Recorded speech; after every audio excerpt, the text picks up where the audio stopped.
L'expo que je suis allée voir hier, c'était donc l'exposition sur la pluie au musée des Beaux-Arts qui est là depuis cet automne, que j'avais archi envie de voir. D'ailleurs, je crois que j'en avais déjà parlé dans un vlog.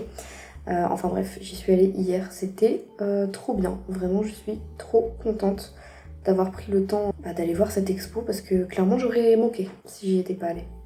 Enfin, j'aurais manqué, ça m'aurait manqué, bref. Et ça m'a vraiment donné de ouf envie de reprendre la peinture parce que c'était une exposition pratiquement que de peinture, il y avait pratiquement que ça, sous des formes plus ou moins classiques ou contemporaines selon les peintres et selon les époques. Mais il y avait quand même beaucoup de peinture et ça m'a donné envie de me remettre à peindre parce que j'ai pas pris beaucoup le temps de peindre ces derniers temps. En fait, j'ai pas du tout pris le temps de peindre ces derniers temps pour être absolument honnête. Parce que je l'ai déjà dit, mais j'ai trouvé du travail du coup. Et ça me prend pas tout le temps de ma journée. Mais ça me prend quand même pas mal de temps. Sachant que du coup, sur mon temps libre, j'essaie de me reposer quand même, de manger correctement, donc de cuisiner, d'aller à la salle de sport parce que je paye quand même un abonnement de une trentaine d'euros par mois. Et aussi parce que j'en ai envie, que ça me fait plaisir, que ça me fait du bien. Donc voilà, question santé, prendre un peu de temps pour moi, prendre soin de mon corps et de ma santé. Ça, je vais le mettre là, ce sera plus pratique. Il faut aussi que je trouve du temps à consacrer à mes proches, à ma relation, etc. Et globalement, le temps qu'il me reste pour créer, pour faire des choses et tout, en fait, c'est du temps que je vais consacrer à la création de contenu sur les réseaux sociaux. Et la création de contenu, même si c'est quelque chose que j'aime énormément, qui me plaît de ouf, c'est extrêmement chronophage en termes bien sûr de temps. Ça me prend aussi beaucoup d'énergie et en fait toute mon énergie et ma créativité, je vais la mettre au service de la création de contenu alors que j'ai d'autres choses à faire. Même si j'adore la création de contenu. Mais je veux dire, j'ai aussi envie de faire des projets de graphisme, j'ai envie de finaliser enfin l'identité visuelle de mon auto-entreprise. J'ai envie de créer du contenu sur YouTube, faire des belles vidéos, des trucs un peu sympas, glow up un peu en montage, faire du contenu court plus sur TikTok, plus centré graphisme pour commencer à me créer une petite communauté et pouvoir trouver des clients. Et en fait, pour dessiner, pour faire du dessin, que ce soit genre du dessin digital, du dessin à la main, même du croquis, de la peinture sur des tableaux, j'ai plus de temps pour ça. J'ai plus du tout de temps pour ça. Et là, du coup, je suis un peu en vacances, entre guillemets, parce que je suis entre deux contrats. J'ai terminé mon CDD il y a un petit peu plus d'une semaine et du coup, je reprends le CDI cette fois-ci à la fin de cette semaine-là. Donc pour référence, on est lundi et je reprends vendredi. Et au tout début de ces petites vacances, je m'étais dit il faut absolument que je peigne. Et jusqu'à aujourd'hui, j'avais pas trouvé de temps pour ça parce que comme je te l'ai dit, j'essayais d'aller à la salle de sport régulièrement, de lire, de voir des gens. J'ai vu pas mal de monde d'ailleurs, donc c'est plutôt bien. Et surtout prendre un petit peu d'avance sur la création de contenu, notamment sur YouTube. Ce que j'ai a priori réussi à faire, donc ce qui est super. Mais du coup, je n'ai pas réussi jusqu'à aujourd'hui à dégager du temps pour peindre. Et même aujourd'hui, à l'origine, j'avais prévu d'aller à la salle ce matin et de monter une vidéo YouTube. Mais en fait, voir l'exposition que j'ai vue hier, du coup, ça m'a fait un peu un déclic de me dire, en fait, tu trouveras jamais le temps si tu ne bloques pas du temps, quitte à sacrifier autre chose, même juste une fois. J'aime pas skip la salle parce que je trouve que je le fais trop souvent dernièrement, parce que je suis fatiguée à cause du travail et tout, c'est normal, c'est un nouveau rythme à prendre. Faut s'adapter. Mais c'est quelque chose que j'aime pas faire, skip la salle. Mais je me suis dit, écoute, ce matin, tu vas skip la salle. Et c'est pas grave, et tu y retournes demain matin, et c'est pas un drame. Mais au moins, je remets pas à demain, en mode, si j'étais partie à la salle ce matin, j'aurais pu dire, du coup, je peindrai demain matin. Voilà. Sauf qu'en fait, je sais pertinemment que quand je fais ça, je finis toujours par ne pas peindre. Et ça me chagrine. Voilà. Donc là, j'ai repris une peinture que j'avais commencée dans un vlog que j'ai posté, je crois, en octobre, au moins ça. Ça fait un petit temps qu'elle attendait et là honnêtement je suis trop contente. J'ai pas de photos avant que je continue la peinture, mais elle était restée un peu en stand-by du coup pendant des mois parce que j'arrivais pas à trouver la bonne teinte et tout. Donc il s'agit de ce tableau là. Waouh, là je le vois comme ça, je trouve que bon, après c'est normal parce qu'il est un peu flou et tout. Il est plus flou, tout simplement, que en vrai, mais du coup je trouve que là il est grave beau. Et en fait, j'arrivais pas à trouver la bonne teinte. Alors déjà des mains, c'est difficile, c'est ce que je disais au moment de commencer ce tableau, hein. Mais déjà, dessiner des mains, c'est difficile, alors les peindre... Voilà. Mais là, je trouve que j'ai enfin... En fait, je me suis dit, je préfère ne pas réussir à trouver la bonne couleur et continuer avec une couleur qui est pas la bonne, qui fait pas hyper réaliste, qui est peut-être trop grise ou trop rouge, enfin bref. Je préfère terminer la peinture avec une couleur qui n'est pas la bonne que laisser la peinture moisir dans mon carton à dessin. Voilà. Et c'est ce que j'ai fait et au final je suis vraiment très contente du résultat. Donc là il faut que je fasse le fond. Je sais pas encore trop ce que je vais faire comme fond. Je pense que je vais faire quelque chose un petit peu dans ce style là. Voilà. J'ai encore la peinture dorée, donc je pense que je vais faire un truc un peu comme ça, genre un peu abstrait. Voilà, je suis trop contente. Mais tout ça pour dire que voilà, là je suis très contente parce que du coup j'ai réussi à prendre du temps pour peindre, pour faire un truc qui me fait kiffer et qui n'a pas forcément d'intérêt plus utilitaire que ça, même si bon, je suis quand même en train d'en faire une vidéo YouTube, donc au final je rentabilise quand même. Mais en soi, peindre c'est pas productif si tu vends pas ta peinture, genre tu vas pas générer de la thune ou quoi que ce soit, c'est vraiment juste un kiff, quelque chose que tu vas faire pour toi. Ce qui est très très bien. Voilà, donc là je vais m'attaquer au fond. Pour cette peinture là, j'avais fait pour le fond une base noire et ensuite j'étais venue tapoter de la peinture dorée et de la peinture un peu rouge bordeaux pour faire voilà, cet effet un peu nuage, un peu brumeux. Je pense que je vais faire la même chose mais peut-être avec une base cette fois-ci bordeaux. On va essayer. Pour en revenir à cette peinture et à ma fierté de l'avoir pratiquement terminée en fait, parce que là il me reste juste le fond. Après je pourrais faire encore voilà, quelques petits détails, retoucher un petit peu la peau, les ongles, rajouter des ombres ou des trucs comme ça. Donc une peinture c'est jamais réellement terminé. Mais en tout cas, je suis pas loin d'avoir une forme à peu près finale de cette peinture. Au départ, quand je l'ai reprise, je me suis pas dit je vais la terminer. Je me suis dit je vais essayer de terminer la peau. Ou je vais peindre, voilà, je vais peindre cet après-midi, on va voir ce que ça va donner. Si je la termine pas, c'est pas grave. En fait, je m'étais pas fixé l'objectif de la terminer. Et ça, c'est quelque chose de très très smart brain à faire. Quand tu t'attaques à une tâche que t'as pas forcément envie de faire, que tu procrastines un peu parce que tu sais pas comment t'y prendre, etc. Et que globalement, c'est plus facile de rester scroller sur Insta ou sur TikTok. Bien sûr, tu vas dire, allez, juste 10 minutes de travail. Je vais faire une tâche, voilà, je vais faire ça pendant 10 minutes, et après j'arrête. Et en fait, au bout de 10 minutes, tu vas pas arrêter, tout simplement. Tu vas continuer, tu vas voir où ça va te mener. Et en fait, c'est utiliser un peu l'excuse qu'on se donne pour continuer de scroller, pour continuer de regarder une série ou quoi que ce soit, aller un épisode de plus, aller juste 5 minutes de plus sur Insta, etc. On le sait, en fait, qu'on va rester beaucoup plus longtemps que prévu sur la série ou sur le réseau social. Donc en fait, le but, c'est d'utiliser ce gros mytho pour faire quelque chose, cette fois-ci, qui nous fait du bien et qui a vraiment une plus-value dans notre quotidien. Parce que même si en soi, je suis pas forcément partisane de dire les réseaux sociaux, c'est que de la merde, ça sert à rien. Il y a plein de trucs positifs qu'on peut avoir avec les réseaux sociaux, mais il y a quand même aussi plein de trucs indéniablement négatifs, on peut pas dire le contraire.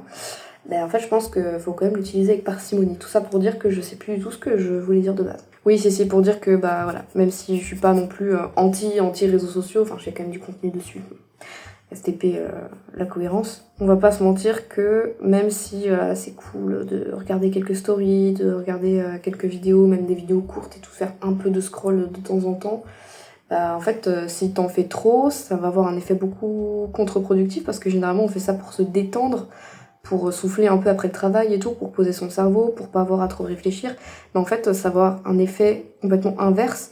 Ça va nous stresser. Moi, je sais que quand je passe du temps à scroller, quand je passe trop de temps sur les réseaux sociaux, en fait, après, je me sens terriblement stressée et angoissée. Je me sens mal parce que j'ai l'impression d'avoir fait pourrir mon cerveau pendant des heures et des heures. Je me sens vraiment, crade même. En plus, à tous les coups, je suis restée dans une position crado, avec la tête complètement en avant, avec le dos pas droit et tout. Alors que se focus pendant plusieurs heures sur une tâche comme dessiner ou peindre, c'est tellement thérapeutique. C'est une dinguerie à quel point c'est thérapeutique. Là, ce que j'ai fait, c'est que j'avais lancé une petite playlist de musique classique, parce que je suis un énorme cliché. et que genre j'ai juste peint en écoutant ma musique et ça m'a fait un bien fou. En fait je pensais que... je sais même pas à quoi j'ai pensé. J'ai laissé mon cerveau aller un peu où il avait envie d'aller.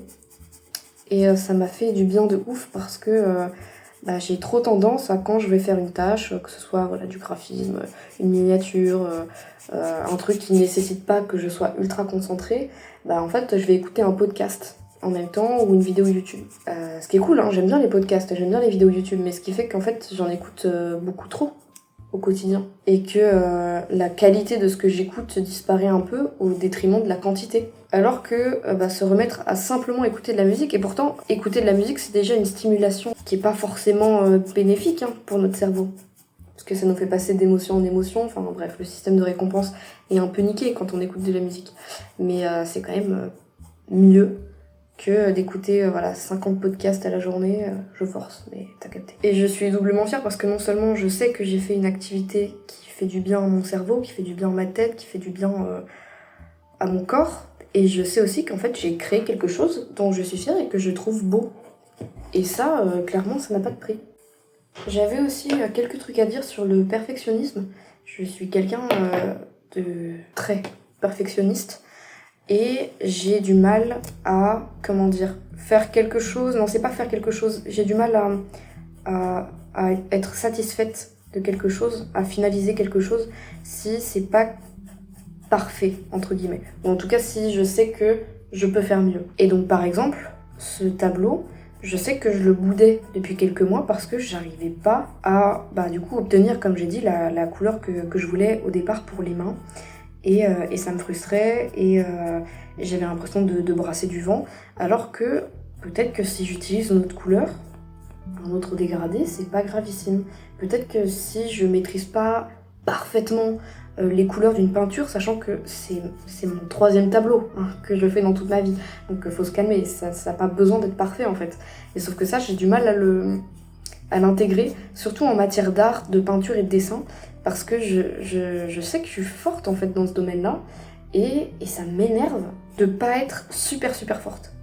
En fait, je peux pas accepter de faire quelque chose qui soit pas convaincant artistiquement parlant, parce que j'ai l'habitude d'être plutôt très convaincue par ce que je produis, et aussi et surtout de convaincre les autres avec mes créations. Depuis que je suis petite, depuis que je dessine, donc vraiment depuis toujours, on m'a toujours beaucoup validée par rapport à mes dessins, à l'époque parce que je peignais pas encore.